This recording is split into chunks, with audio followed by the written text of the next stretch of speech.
we are ideologically. Study, of course, the Communist Manifesto written by Karl Marx and Friedrich Engels. And we always say to our members that a good communist is the one who combines theory and practice effectively, because you cannot be an expert in theory, but you cannot do practical work on the ground. One cannot claim to be a good communist when one cannot work in their community in resolving societal challenges, even minor ones. In other words, we communists, we don't go to communities and say, well, you have no water here, we're going to provide you water. You have problem with the grazing land, we're going to provide you this, whatever. We work with the communities in resolving community problems. We noted the attempt to amend the Zimbabwean constitution adopted in 2013 to push elections to 2030. As communists, we reject this move. But in rejecting this move, we are not simply defending the bourgeoisie constitution, because the constitution by its very nature, the one that we have, is a bourgeoisie constitution. We are defending the right of the working class and peasantry to elect their public representatives. We want the working class and the peasantry in 2028 to go to elections, elect their representatives. In any case, ultimately, Parliament is a bourgeoisie institution that we must dismantle as we build the dictatorship of the proletariat. Because as communists, we want to usher in a dictatorship of the proletariat, but there are stages to achieve that. But at this stage where we are, is that we cannot boycott elections. We cannot run away from Parliament. We need to occupy Parliament and use it as a tool to advance, defend, and deepen the struggle of the working class. It is Parliament that passes laws that affect the working class and peasant. In defending the right of the working class and peasant to elect their public representatives, this, of course, requires that we build a strong Zimbabwe Communist Party that is visible in all our communities. This meeting, which we held earlier on, resolved to build party structures in all the districts of Zimbabwe. He is from Manicaland, he didn't tell you he's from Manicaland. I'm from Matebele in the south.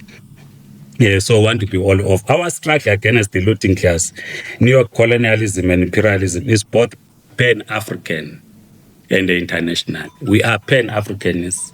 We are internationalists. On our continent, we welcome the fact that a number of countries have either joined the BRICS or are cooperating with the BRICS. This will not somehow bring socialism, because the BRICS is not about socialism, but the BRICS is about providing an alternative against the dominance of the United States, Britain, and their allies. For us to achieve a multipolar world. So we are building BRICS, and we encourage countries to join BRICS to build an alternative. As we mentioned before, we are particularly encouraged by the establishment of the Sahel Alliance and by the fact that progressive countries in Africa are moving closer to the alliance and the policies it represents. In our region, we had elections in Namibia. A progressive person who's a woman was elected in Namibia, and we salute the people of Namibia for that. A progressive comrade was elected in Botswana, President Duma Boko. We salute the people of Botswana. In our region also, there's Eswatini, a small country, previously known as Swaziland. We are in solidarity with the people of Eswatini, who are fighting against the absolute monarch, which practices feudal Tingundla system. In Eswatini or Swaziland, you don't register a political party. Political parties are banned. The king decides, or the kings own everything in Swaziland. We are then told by cultural activists in Africa that it is about African culture on what is happening in Eswatini. And we ask, what culture which has impoverished the majority of the people. In particular, we give recognition to the continuing leadership of the people's struggle in Swaziland, or Eswatini, by the People's United Democratic Movement, Budemo, and the Communist Party of Swaziland. In Kenya, we note the bitter opposition by the people, and in particular the youth, to the oppressive Western puppet, William Ruto. You will recall that when everyone refused to send their police force to Haiti, President Ruto did so to help the Americans. We salute our comrades in the Communist Party, Marxist Kenya, for their constructive leading role at this time. We note, of course, that there are some in our continent who call themselves revolutionary, but we have seen them rushing to Morocco, giving solidarity to Morocco. And our stand as the Zimbabwe Communist Party and internationalists were saying Morocco must leave Western Sahara if it wants to be friends with the progressive world.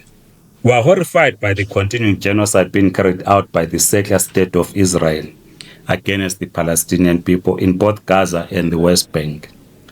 This continuous daily murder has been aided by the USA, UK, and the other European states. There are, of course, some in our religious organizations who hold the view that the modern state of Israel is the biblical state of Israel.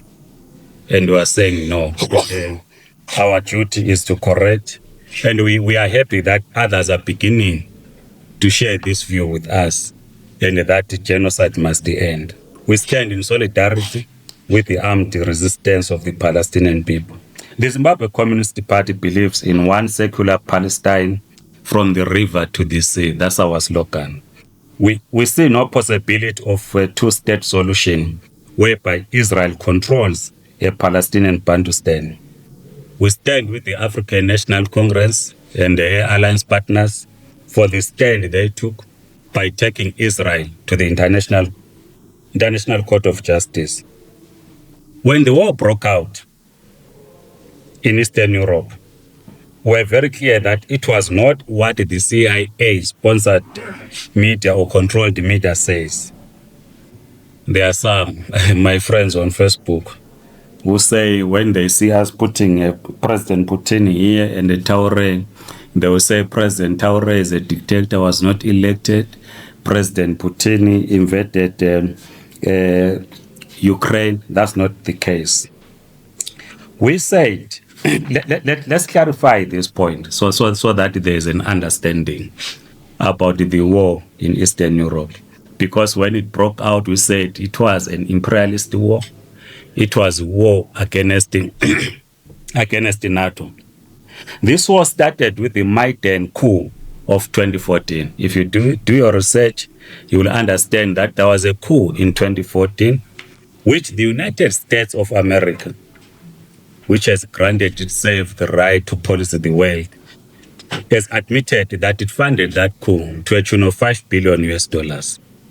The democratically elected president, Yanukovych, was forced to leave the country in 2014 in a coup, and the media doesn't speak about these issues. The Crimea and the Donbas republics of Lugansk and Donetsk immediately voted to leave Ukraine. So they are in that eastern part of Ukraine. They are Russian-speaking people. Went to a referendum in 2014. They voted to leave Ukraine. But of course, this is not been reported. So the Donbas republics resisted Ukrainian Nazi militias for 8 years, from 2014 until Russia had to move in and assist. So Russia, when it went then, it went to do two things. One, it was to defend the Russian people in the eastern part of Ukraine. Two, to prevent the expansion of NATO. That's why Russia went there. That cannot be said to be an invasion.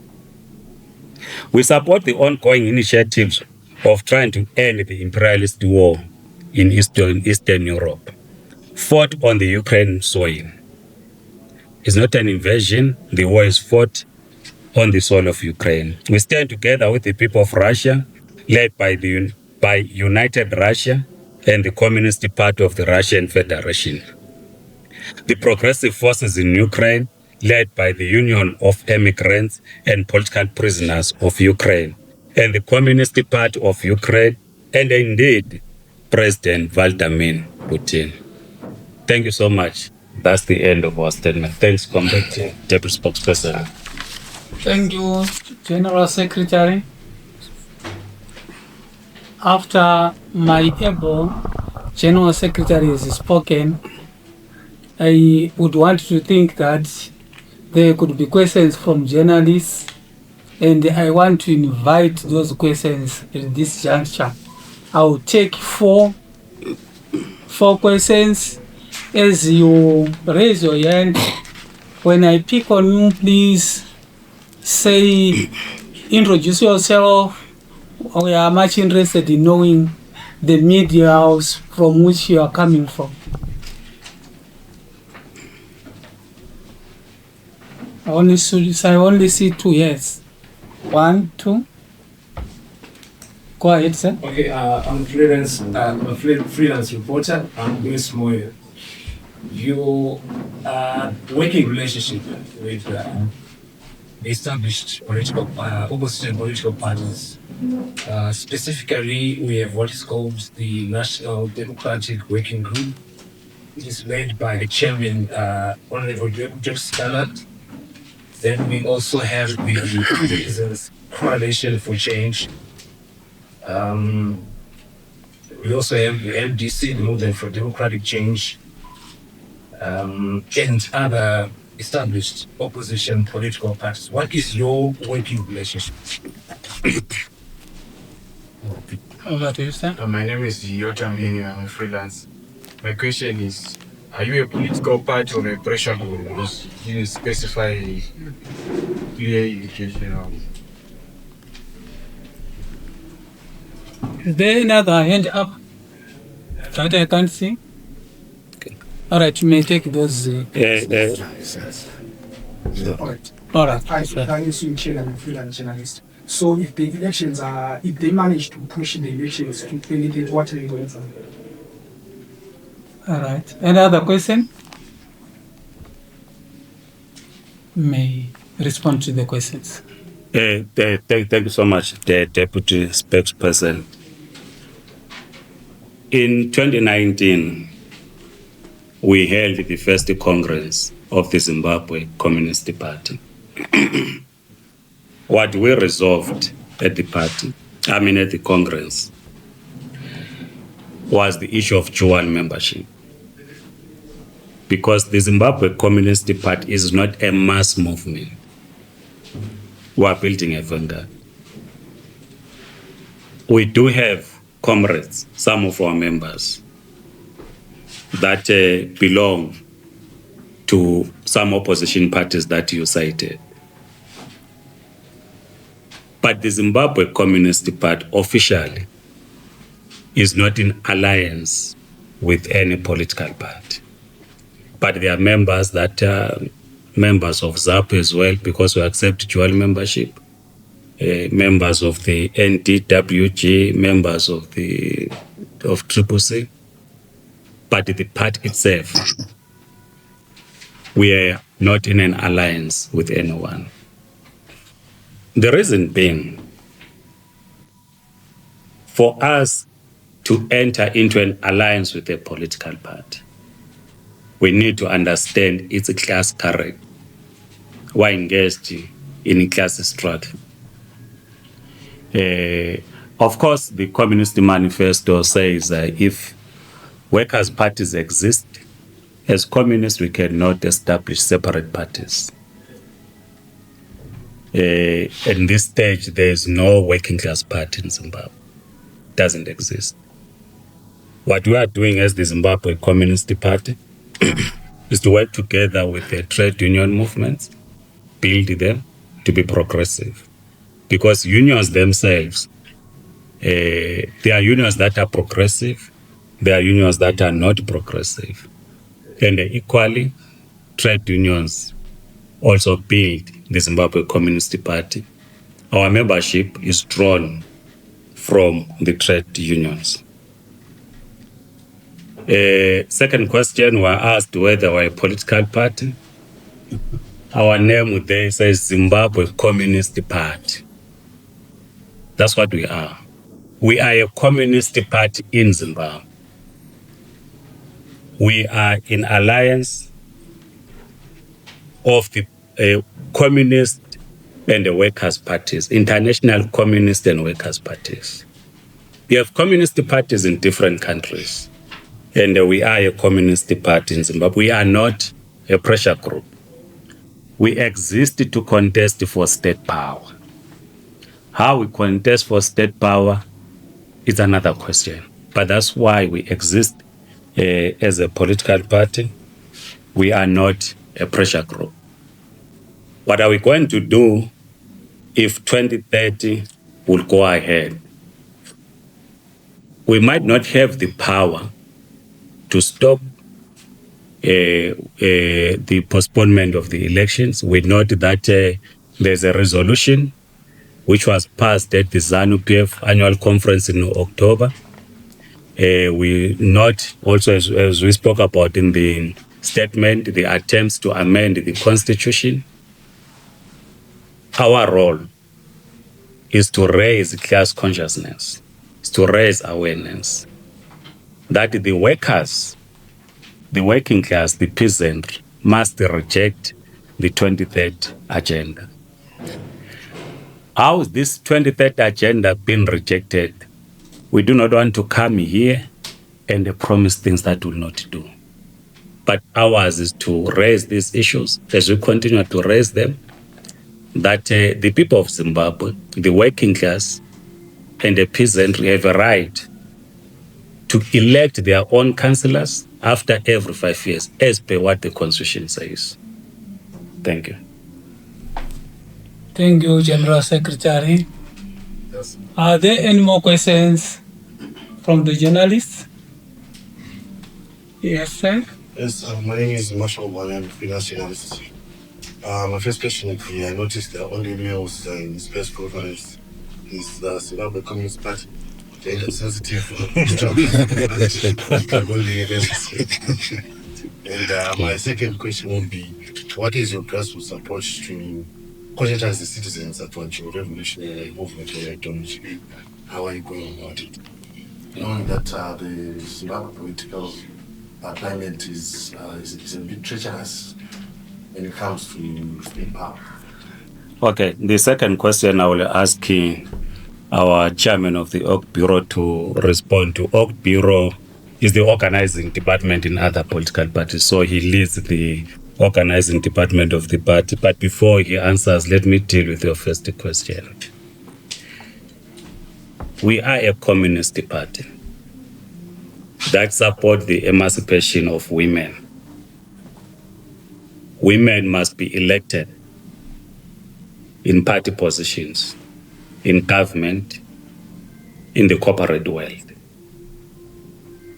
The nature of our politics in Zimbabwe, as ushered in by ZANU-PF, makes it difficult for women to freely participate, because women are being intimidated, are being brutalized. We have one of our members who's a woman, whom I will not identify, is somewhere inside here. But the problem is she was arrested, she's on bail, and the reason why she cannot sit in front, this might be deemed as violating her bail conditions. But we take the criticism as the Zimbabwe Communist Party that we have less women. We want to recruit more women. Maybe the challenge that you are having, which our second Congress is going to look into, is whether does a Communist Party establish a women's league? Because in terms of class, we are not different from women. Yes, we are different in terms of our bodies and so forth, but in terms of the struggle that we are engaged in, the class struggle, we are not different. So we've noted the less participation of women, and is a discussion that is happening inside the party, that we must consider establishing a women's league in the party, so that it becomes easier for us as a party to recruit women in the party. Thank you. Comrade, your question about grassroots support, how we organize. Thank you, Comrade. Yes, thank you, members of the media. Well, I was going to add a little bit on the gender sensitivity. As communists, we are the most gender sensitive people. He has already alluded to why we don't have a woman in front. Part of it is because some of them were caught up in some other things. They didn't attend the meeting today.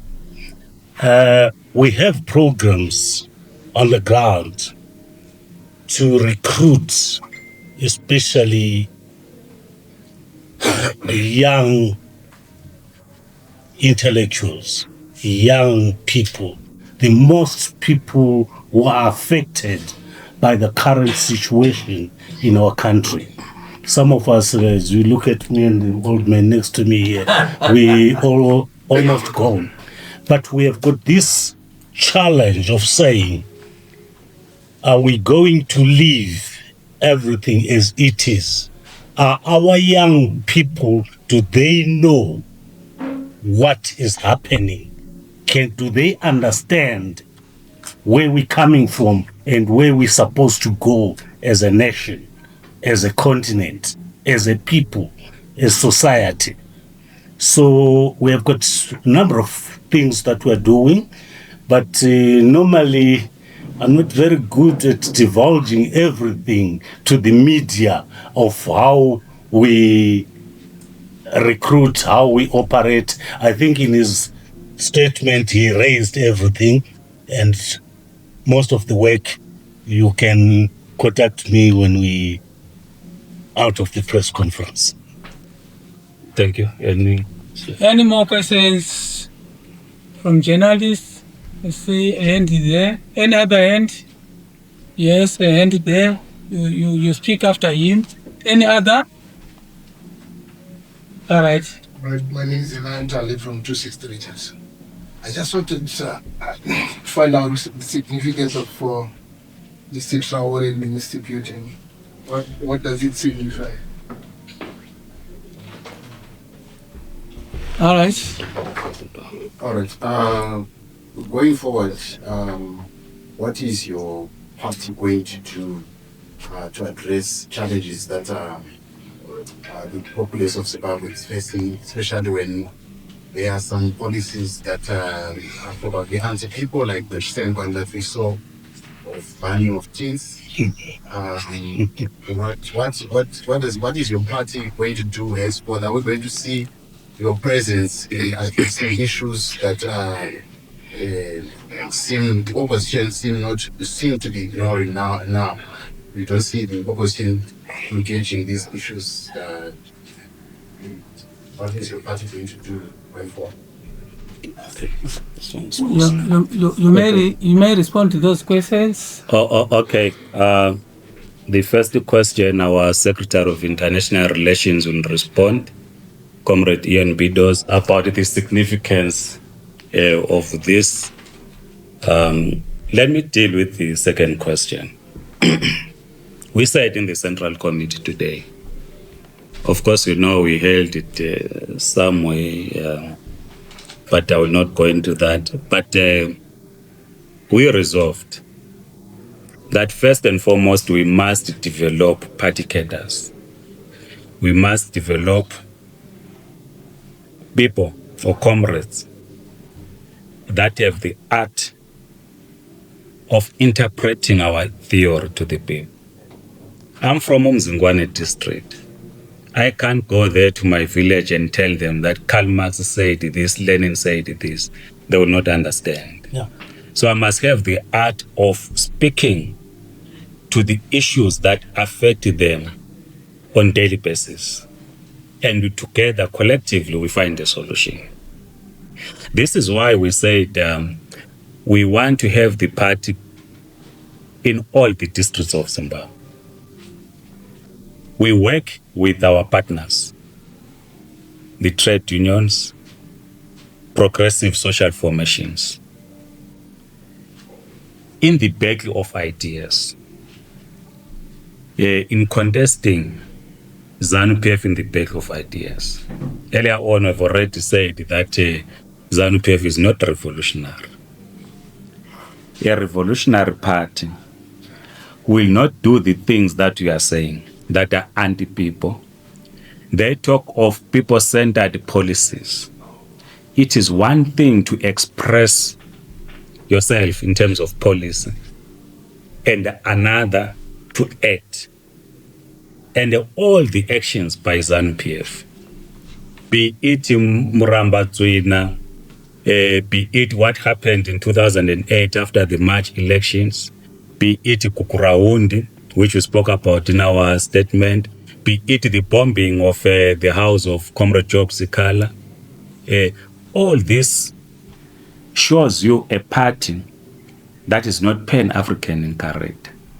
But the biggest mistake was because during the chaotic land reform program, particularly after 2000, ZANU-PF was seen by the progressive world as progressive. The MDC or the entire opposition as seen as stooges of the imperialist forces. And therefore, progressive world said, while we understand the mistakes and misgivings about ZANU-PF, they said they are better off being in solidarity with the ZANU-PF, which was seen as anti-imperialist. There was no communist party there. And we are saying, as the Zimbabwe Communist Party, we must expose ZANU-PF for what it is. And we must, at all material times, be with the people in their daily strugglings. But we must develop cadres that would be able to articulate our position and be the spokespersons of the people.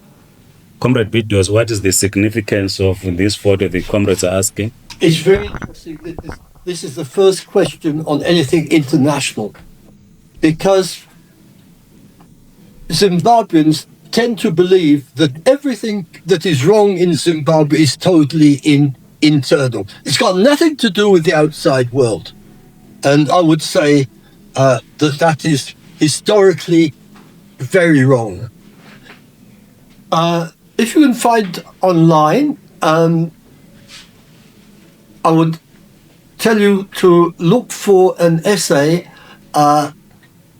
called by Andrew Young, the US diplomat, which talks about the victory of Robert Mugabe.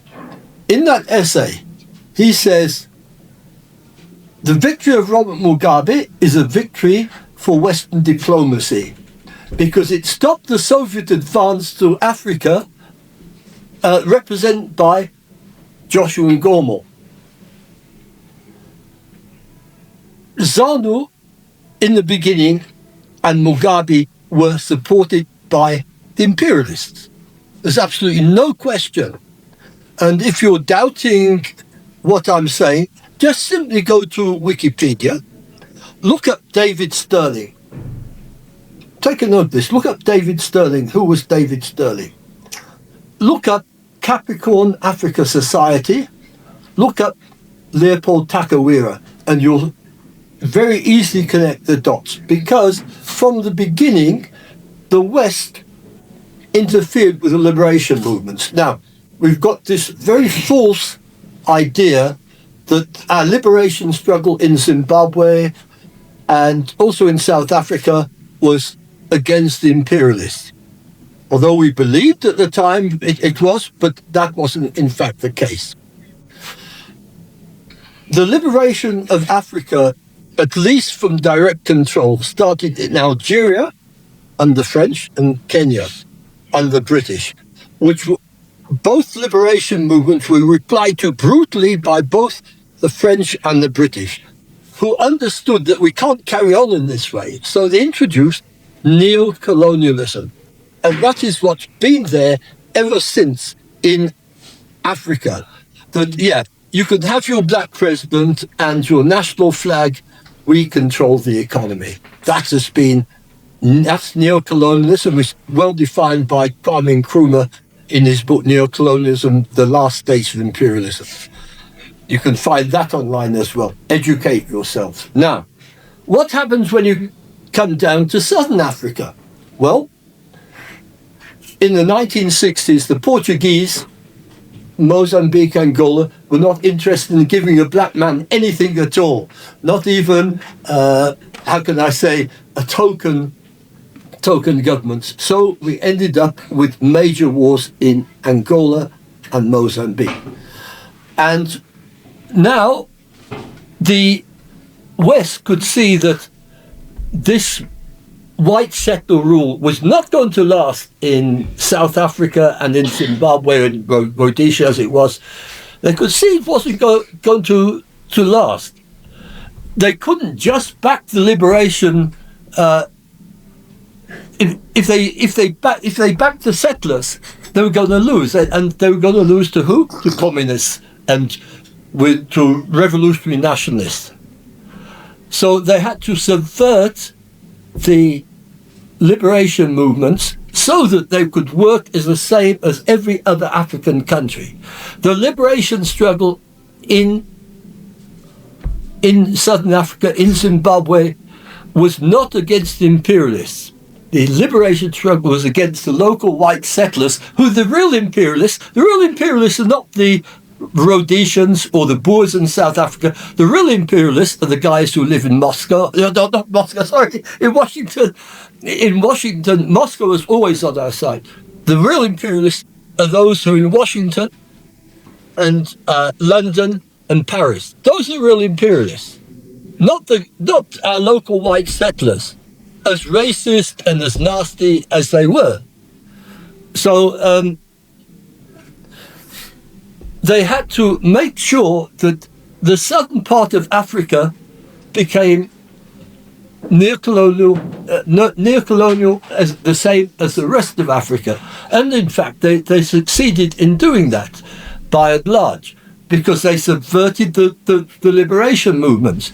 In fact, the funny thing here in Zimbabwe was that the Rhodesians, under sanctions, built up a semi-independent economy. They built up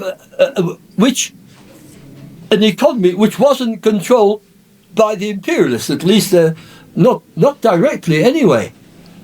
Control of our economy by the imperialists came after 1991, and that's when we got these IMF, World Bank loans, which were still paying back.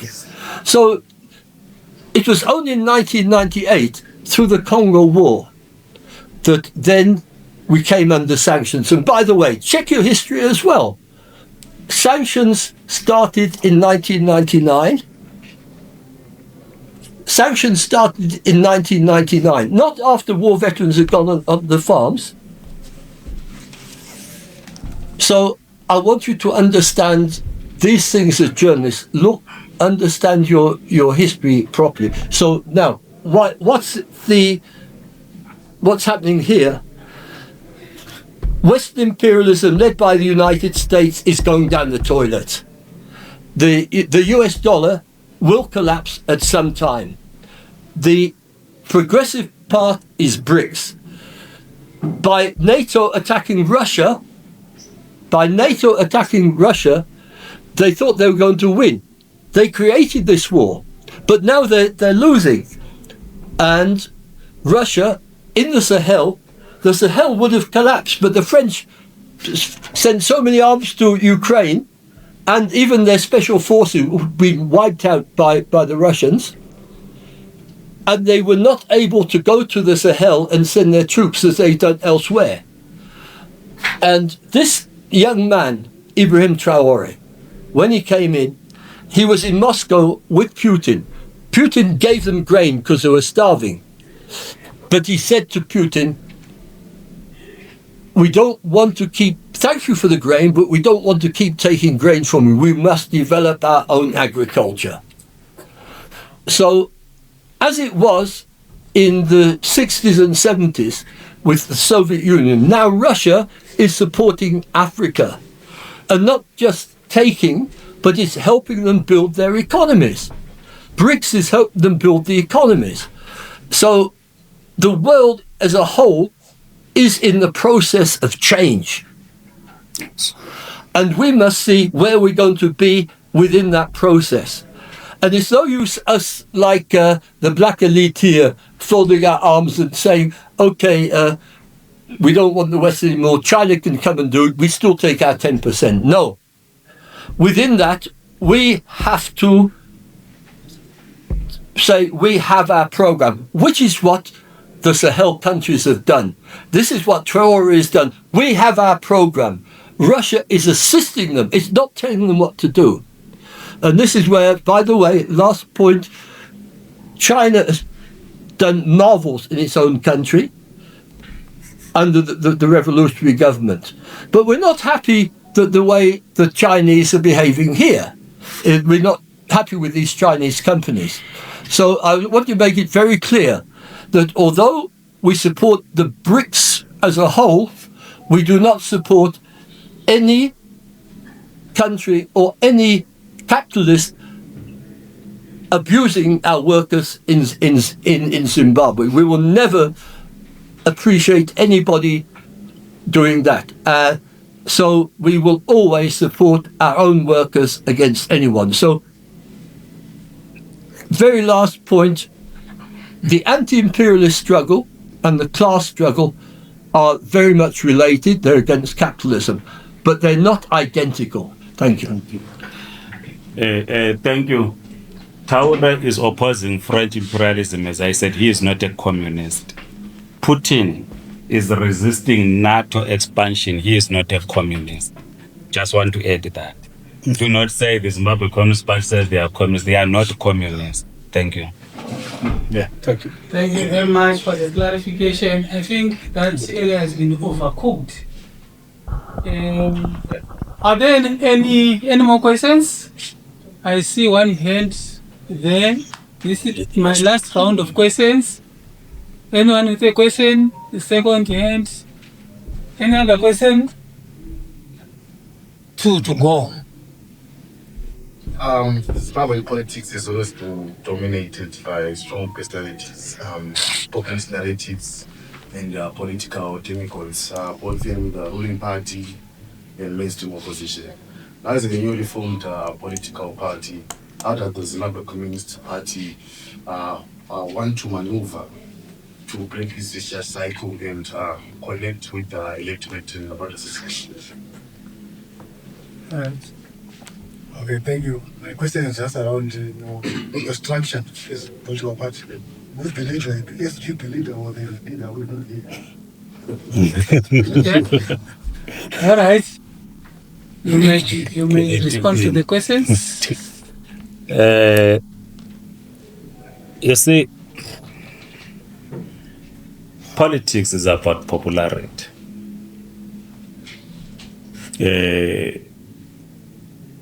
In the African context or global. Because when you confine yourself in electoral politics, you need to be known. You need to win the hearts of the people. How do you achieve this? We've developed a program of the party to achieve this. We are not looking for some, what do you call these American musicians, what do you call it, star performer, a celebrity. We are revolutionaries, we are not celebrities. We have said in our statement that we are an organ of the working class through political education, through working in communities, through the organizations of the people. we hope that the people will understand what the Zimbabwe Communist Party is. We all agree here that one Emerson Mnangagwa is not popular even in ZANU-PF. You give him a platform to speak, he's not an orator. He is the president. But has been struggling to hit the 50% mark. There are more that in ZANU-PF that possible are more orators than him, but he's the president. We had Morgan Tsvangirai, loved by the people. I was in the MTC myself, joined in 1999. I was there when it was launched in Rufaro Stadium. I'm based in Johannesburg. I was the leader of the MTC in South Africa. I worked with Morgan Tsvangirai. He was popular, but he did not attain political power. So we need therefore to say, how do you attain political power? I've started by saying, when you go to an electoral politics, it's about popularity. But you need to combine this with a clear ideology. The progressive world shunned Morgan Tsvangirai because they thought he was an agent of imperialist forces, notwithstanding his popularity. And we are saying to you that those that called him an agent of imperialist forces were themselves established by imperialist forces in 1963 when they split from ZAPU. And the reason for splitting from ZAPU was to curtail the influence of the Soviet Union in this part of the world. And it is the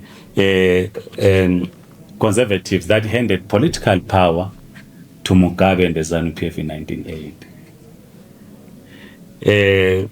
Who is the leader? The Communist Party. Oh, you want to answer this one? Maybe. The Communist Party is led by the General Secretary. The Zimbabwe Communist Party has got no any other people other than its members and this leadership you see here. We're not going to want any other people unless those people come from our cadres. Our work we must do our work in such a way that eventually most people of Zimbabwe are politically clear, ideologically clear, understand what needs to be done.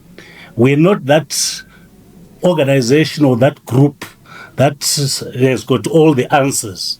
The answers are within you, among the people in the streets there, among the people in the rural areas.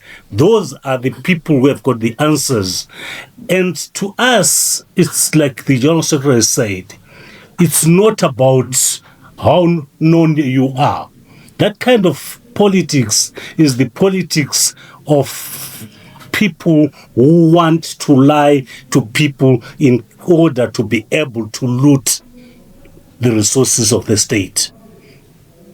Tina, from our end, we are saying, as small as we may look, but the knowledge that we have, the knowledge that we want to impart to our society is what will make everything work for the people. Could I add just one simple phrase to that? I just want to say this. A truly revolutionary party does not do anything for the people. It organizes the people to do things for themselves, to develop themselves. They don't stand on top, we'll give you this, we'll give you that, a bit of meal. No, you organize the people to do things for yourselves. That's what a revolutionary party is. Thank you. Thank you, Comrade Ian. I've taken the last questions and is that the what one? That's just a small question. That's the last of the last. All right, I'm opening the door for you. Okay. Do you think former CC opposition leader National Champions has been compromised by the state and also We do not know anything about. First, let me say this. We respect Advocate Nelson Chamisa as a leader of a political party. I worked with him in the MTC. We respect him, but we have differences. At some point, he will be putting this Israel thing. We are anti-Israel ourselves. We don't know what is his attitude to Israel, apartheid Israel. Because we said our struggle is international. Because we cannot resolve our political, economic, and social crisis alone in Zimbabwe. The task to resolve is us Zimbabweans. Others will give us solidarity. And we stand with the people of Palestine who are being butchered. We don't know what his stance is. We don't know what his stance is towards the United States of America. We are anti-imperialist ourselves.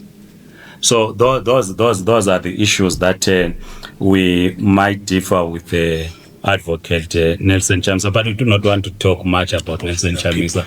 But he was asking me to close the press conference, and in closing, I wanted to wear my other cap. I'm also, like I said, I'm based in South Africa, in Johannesburg. I'm the chairman of the Zimbabwe community in South Africa. Of course, you know lots of your relatives that are holders of the Zimbabwe exemption permits, which the South African government had said they are coming to an end on the 28th of November 2025. People are busy applying for waivers. Where the Pretoria High Court, in its judgment, said that it was wrong or it was unconstitutional to discontinue with the Zimbabwe exemption permit. But we note the judgment that it did not say the cabinet in South Africa does not have power to exercise its authority in terms of who it documents and who it doesn't document. But it said the process was unfair. It then said that the minister needed to do consultations with the holders of Zimbabwe exemption permits, and that has not happened. We hope that the Minister of Home Affairs, Dr. Leon Striper, will make a statement on what will happen to the holders of ZEP. We had expected him to make an announcement after he appointed an immigration advisory board, which, amongst others, would advise him on what to do with the holders of the Zimbabwe exemption permit. So we're still waiting for him. But every ZTP holder should, by the 28th of November 2025, have applied. You also see on daily basis on social media, on your screens, where Operation Dudula March to March is preventing people to access health facilities. You saw Minister Mzembe here saying that Ziambi saying that government of Zimbabwe will not cover medical bills for us that live in South Africa. We are working with others to establish what we call an immigrants health access fund, so that we try and assist those that we live with. We have a number of people that have been denied to access chronic medication. They are on chronic illness, they need their monthly medication and they can't, and some of them are now forced to pay huge sums of money in private healthcare. What we are saying is that unless we build a national democratic economy, unless we re-industrialize in Zimbabwe, we'll continue to have young people flocking to South Africa. When they arrive in South Africa, they compete for low resources, which then sparks attacks against the migrant communities. We also condemn the passport fees that people are paying. Some people end up overstaying, which then creates problems for them. So we have a crisis in Zimbabwe, we have a crisis in South Africa. The only way to resolve it is that we must unite as the people of Zimbabwe and end through a democratic process the rule of ZANU-PF, so that we are able to have young people returning to Zimbabwe, those that are planning to go to South Africa, that they stay in Zimbabwe. Otherwise, thank you so much for hosting us in this press conference. Have a good evening or good afternoon. Thank you. Well done, man.